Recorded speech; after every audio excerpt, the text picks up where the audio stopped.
Rinpoche Tongba Nila and Shunyata, and in English Emptiness. Although I fear that there might not be a short answer, as I just mentioned, for this timeless philosophy or truth, if Rinpoche would simplify it for us. Okay.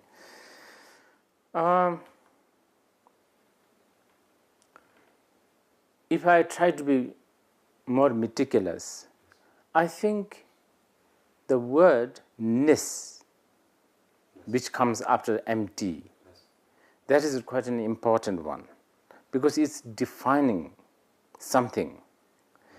And emptiness is a quality. When you talk about a quality, then you are always talking about something. And when you are talking about something, you are not really talking about empty. So there is that. It's not a contradiction, but there is this paradoxy. Now, practically speaking, emptiness can be sort of approached. Let's put this example. When we are looking at a rainbow, it's beautiful, it's intact, it's always orderly. There's no such thing as rainbow starts with blue, and then New York starts with the purple, so on and so forth, right? There's that order. And when the cause and conditions are there, the sunlight, the bit of a rain, and also a person looking at it, because if there's a rainbow somewhere in the middle of nowhere, there is no rainbow.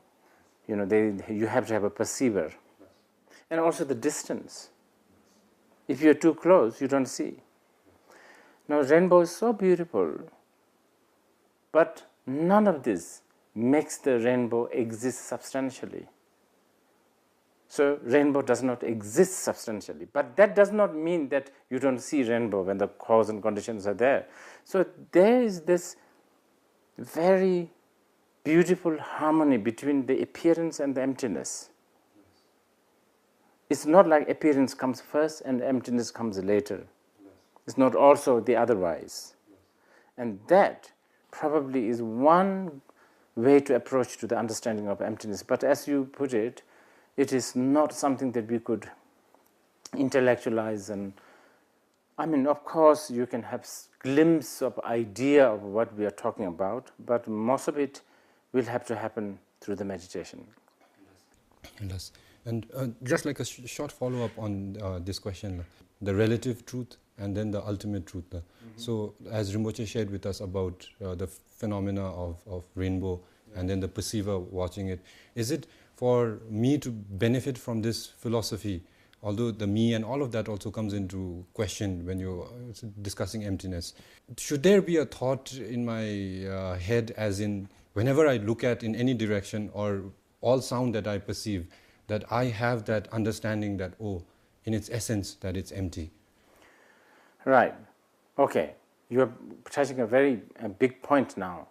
As one of the great Mahasandhi practitioners, Mahasandhi, Dzogchen Master said, as long as there is notion that this is it, it is never it. So as long as you have a definition and as long as you are, as long as there is something that you're pointing, then it's never the it, because it's subjective. Now you were talking about a relative. Relative truth is very important. Relative truth and ultimate truth are never separated. These two are so important. And it's so important that people know that Buddhism never rejects relative truth. And that's so important. I stress this because many of the Western Buddhists now don't seem to really appreciate. So this is why if you go to some of the Western countries, they will try not to talk about like reincarnation.